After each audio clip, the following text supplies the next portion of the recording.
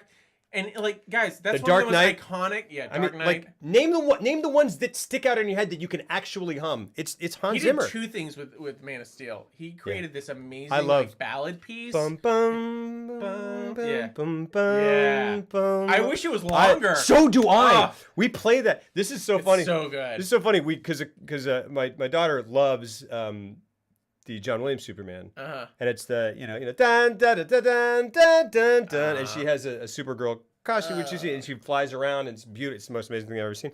But then one day I played for her Man of Steel, which is dun dun dun dun dun, which is just heartbreakingly beautiful. yeah. I stop and just go.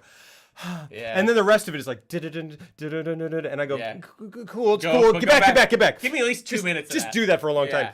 And she'll request Superman, or she'll request Beautiful Superman. This is really sweet. And Beautiful Superman is the dun dun. Your daughter is so dun. cool. She's the best. She's the best. She's so cool. Requiem for a Oh Dream. yeah. But Dun dun dun dun dun dun, dun yeah. dun Dun, dun, dun, dun dun, dun. dun, dun, dun, dun, That's, dun, Clint dun, Mansell. dun, dun, dun. Yeah. But but the thing is, like, in terms of Steve Jablonsky, I know that name. Oh, he's Michael Bay's dude. Oh. But I don't know who Repo is. I know Harry. I wrote like one of his pieces from a Michael Bay movie. Mhm. I heard for this new thing I'm writing, Mhm. and I constructed the whole ending to it. Really? And I was shocked myself, but That's it is crazy. a massive emotional piece of music. Yes, King of Shadow. I've heard that. I think I've heard a little bit of the music, and it's pretty crazy. But in terms of breadth, like all these guys, like Clint Mansell, right, has the Requiem, but John Murphy, I don't know who that is. Sunshine. Um. It's like. But in it terms was of used like in all the breadth, trailers, like yes, yeah, absolutely. And it's I mean, it's one of those that gets co-opted for he other did- trailers yeah, too. Yeah. And he did 28 Days Later. I mean, he's like Danny he's the Boyle's sci-fi dude. guy. Oh, Yeah. interesting. I still haven't seen Sunshine. It's 3/4 of a masterpiece. Yeah. It's a great movie. Yeah. But it's 3/4 of a. And complete didn't Alex unrashed Garland write it? masterpiece. Yes. Yeah. He wrote it. Danny Boyle directed. Danny Boyle. Yeah. Danny freaking Boyle. But the thing is, in terms again, like if you name the ones you can hum, and they're all Hans Zimmer, and then there's Michael Giacchino, Mhm. who Yeah. he's Baby Williams. That's my reaction. Anytime people mention him, I'm like, yeah, I know him. He's got some great stuff. What has he done? I really He like. did Band of Brothers. I know that. That's cool. Oh, that's awesome. He did That's dun dun dun dun dun dun dun dun dun dun dun Star dun Trek? dun dun dun dun dun ba-da-dum bum bum ba-da-dum bum bum ba-da-dum bum bum bum bum bum bum bum I don't bum care. bum bum bum bum bum bum. This is why I don't like him talking about Michael Giacchino. No, there's that, And and it's all hopped up. well, that's great. And he did The Incredibles. He did a lot of he did a fair amount, like a lot of Pixar stuff. But The Incredibles is Incredibles is good. It's just, Yeah, Incredibles is kind good. of bland, in my opinion. it's The movie's great. yeah. It's Hans Zimmer. Lately, it's Hans Zimmer. It's just Hans Zimmer. Yeah, Incredibles is a. Is the score for Incredibles good? It is. I'm trying to think of the one. Like, what is it? Hum. Yeah, I know. I always. Somebody hum. If you can't I- hum it, it's no. not a good score. No, I can always do it, and for some reason, I'm thinking Catch Me If You Can instead of The Incredibles. Well, Catch Me If You Can is all jazzy. Dun-dun-dun-dun, dun-dun-dun-dun, dun-dun-dun-dun, dun-dun-dun-dun, dun-dun-dun-dun, Oh, dun-dun-dun-dun. No, that's okay. Catch Me If You Can. That's Catch Me If You Can. But Yeah, that's good. yeah, Incredible. That's great. That's John Williams, obviously. And, Yeah, it's good. But yeah, it's great. Yeah, John Williams is freaking John Hot take, Williams. John Williams. Pretty good guy. Yeah. Pretty good Yeah, composer. hot take. Good composer. I like his music. Incredibles is, gosh darn it, why can't I always have it. I always have it in my head to call out at a moment's notice. And this moment, Oh, but now you got me thinking about Danny Elfman. it's.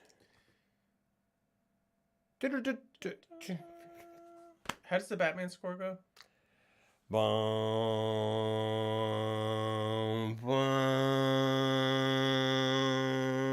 Oh, Danny Elfman? Yeah. Oh, Danny Elfman. Oh, you're doing Hans Zimmer. Yeah.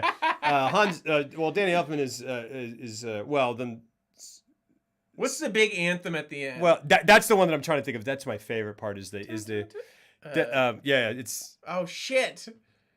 dun dun dun dun dun dun dun dun dun dun dun dun bum bum bum bum bum bum bum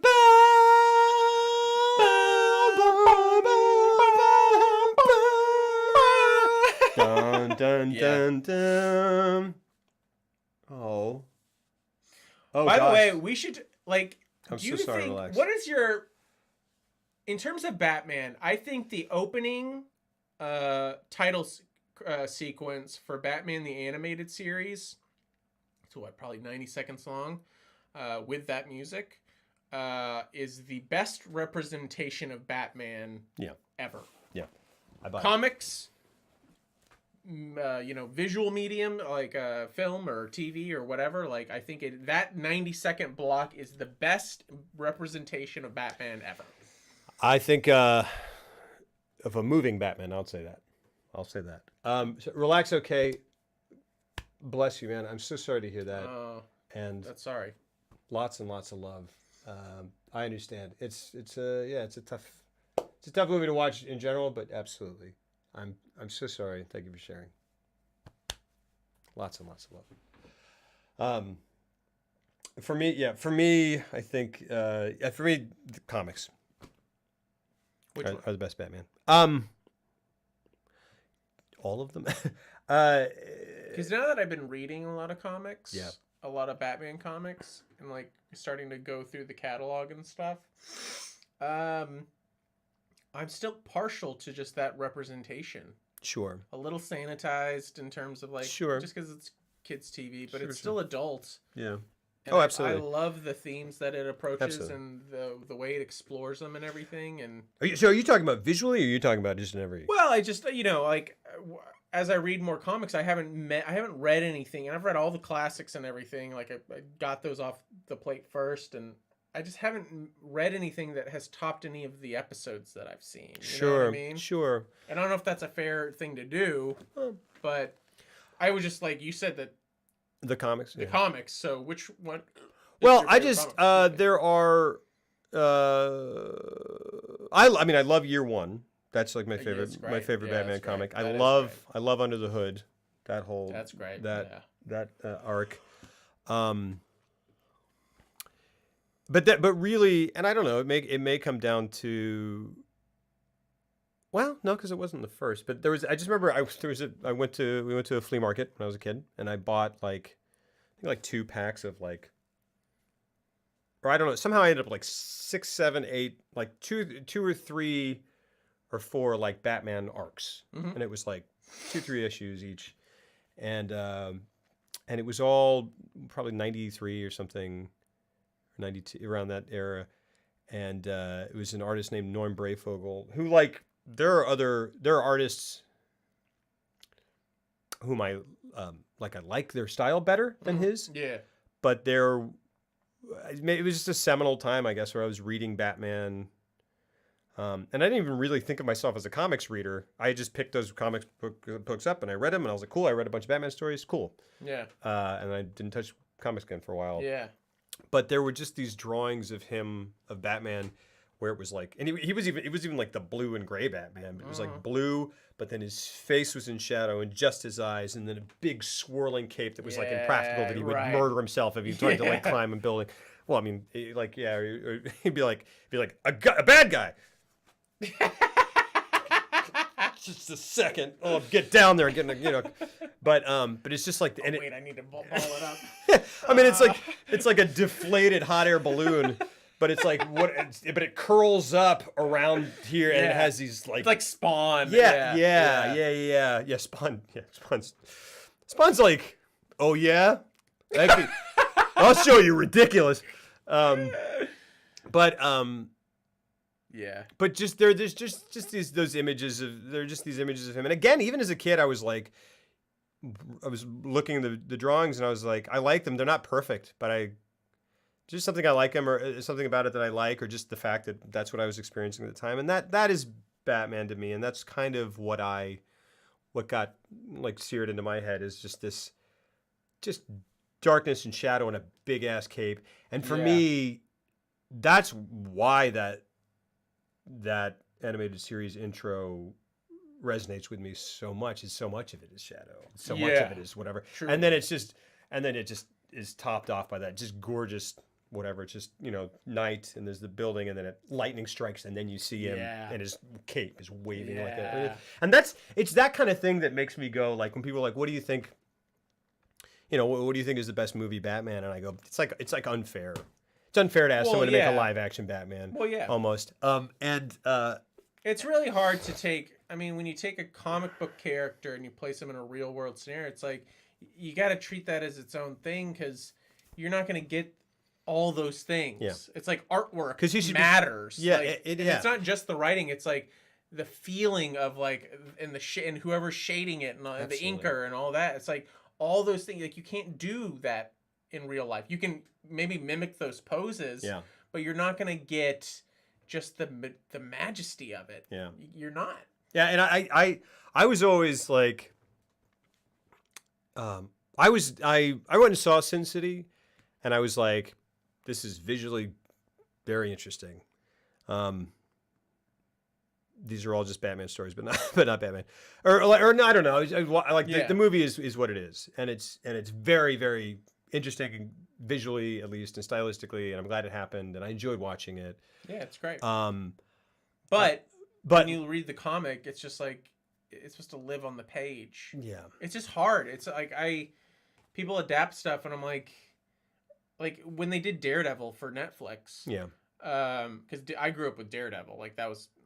Which is fascinating to me, because I'm like, how? That's crazy. So it's weird because I got into it because, and this is why I will go to my grave saying that Kevin Smith really is a fantastic writer, because I picked up at random, because the cover was so cool looking, the first issue of his arc. Yeah. I can't remember what it's called, Fallen Angel, or I can't remember what it's called.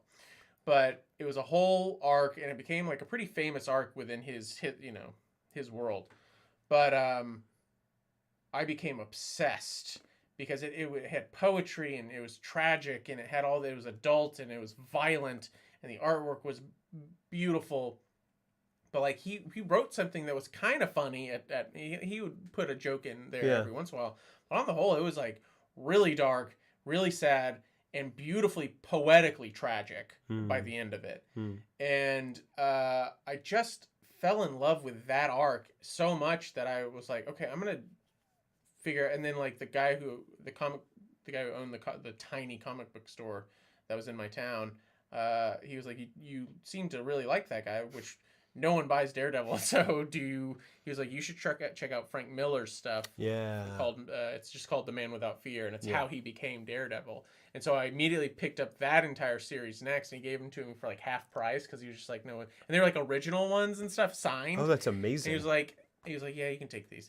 And I ended up reading all those, and so those two things. That's amazing. I know, and like in retrospect, I'm like, I wish what a cool it's dude. not in, it doesn't exist anymore. I wish I could go back and be like, hey man, that like really affected me. I know. And I didn't even realize it till years later when I could appreciate what you did. And I'm like, that was really cool, because like these are signed Frank Miller comics, and you gave them to me for like all of them for like $15. And then even more than that, it's something that you carried with you that meant something to you. I mean, like he passed on this love of I was fortunate to like like that guy, without even realizing it. He was like, no, you should read these. These are good.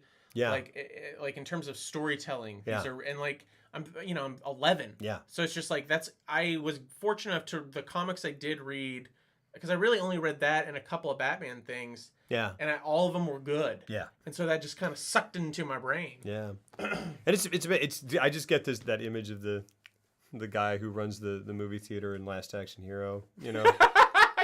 It's just beautiful. I mean, like, he doesn't probably look like that guy at all, but I mean, it's just so amazing. Frank Miller's Hard Boiled. Oh yeah. I don't know that. But always, that Frank Miller arc almost makes me like Frank Miller. Which one for Hard Boiled? Yeah. Modern Frank Miller is so bad that everyone. Oh, really? Interesting.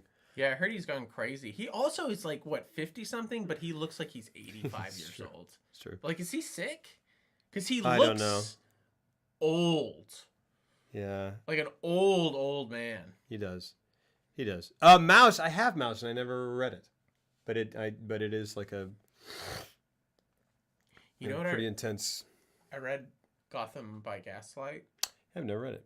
I'm going to bring it over for you to read. Yeah. I really enjoyed it. I think yeah. It's cool. I don't know who wrote it, but it's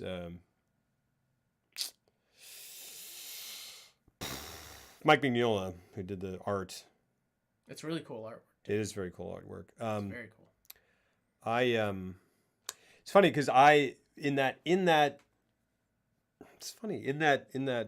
flea market. That's the thing is like I don't even know if that happens anymore. I guess it does. People still go buy comics at places, I guess. But we went to like a flea market. I go to a comic shop probably once a week. Yeah, but I mean, kids today, yeah, they do. Yeah. Kids who are into comics. It's just, those are things that seem quaint and from my childhood to me that I'm kind of like, I don't know if that happens anymore, but. I think people still get them. Yeah. I think that's not video stores. I mean. I think it's their, because it's not like books. Yeah. You can't read a comic online and or on a Kindle and get the same thing. It does like you can't appreciate the artwork in the same way. Yeah. And I've done it. I've read comics online. I'm like, this sucks. Yeah, exactly. I don't want to do this. Exactly. Yeah, you don't really want to read a comic that you care about online. It's like pornography. It's like you need the glossy. I need the gloss. I got to go out into the woods. You need to be embarrassed when you're buying it and kind of buy like 6 other things that you don't need. Yeah, probably some like black trash bags so you can like bury it in the woods. Can I buy let's see, can I have some gum, some pornography that I don't want to kind of, dilute from the pornography that I really do want. I remember as a kid, we would ride our bikes around and we would try to convince. It's always woods porn. It is. It's always woods porn. And I remember as a kid, we would try to be like, we would ride our bikes around in the summer. Just that's what you did all day. And you'd be like, you're like, go in there and get some. I dare you to try. And then we wouldn't do it, but it didn't matter because like my best friend at the time, his dad had a stash in his closet that he knew about. Yeah. And we took it out and we would run out into he had a creek that lined the back of his house, and on the other side was just the woods, and you would go out, you take it in like the middle of the afternoon while he was working, and we would run out to the woods and be like, oh my god, look at those beans. And then the drifter's like, pretty good. And you go out. And then you'd race it back, and then you'd go find a tennis ball, cut it open, put matches in, soak it in gasoline, and then play fireball. Okay. Okay. Thursday. Okay. When you said cut a hole in a tennis ball, I was like, whoa, I know. I was like, I gotta get to the matches quick because he thinks I'm gonna fuck this tennis ball.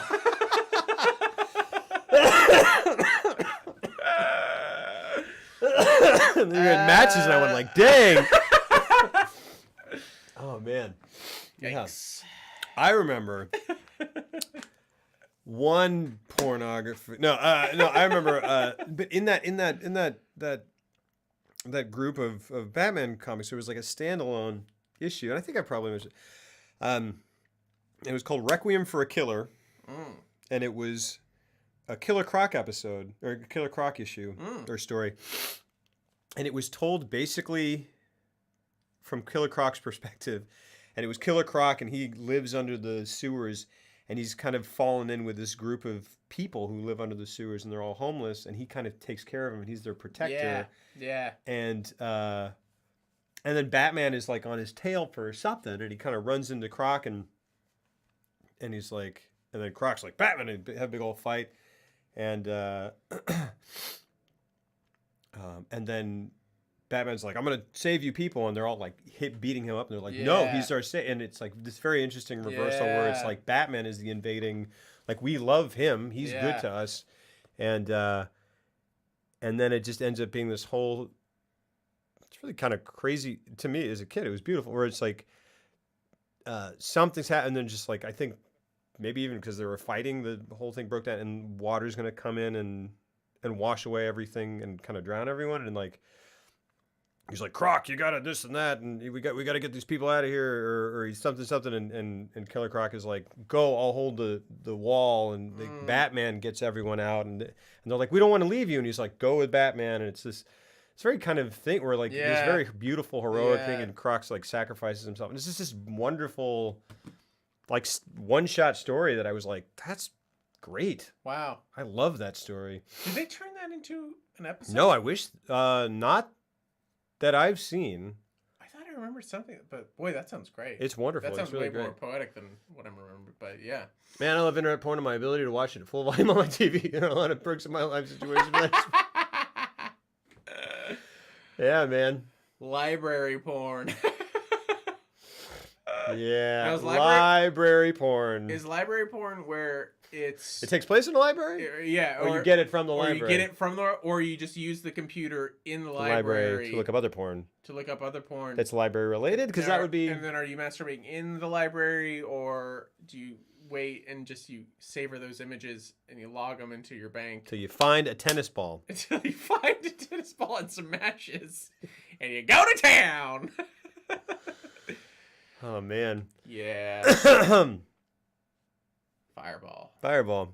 Wait, now what? So you Well, put a bunch of matches. Creek, so it's just like You put a bunch of drop matches stuff in there you put a bunch of matches in a tennis ball and set the matches on because fire?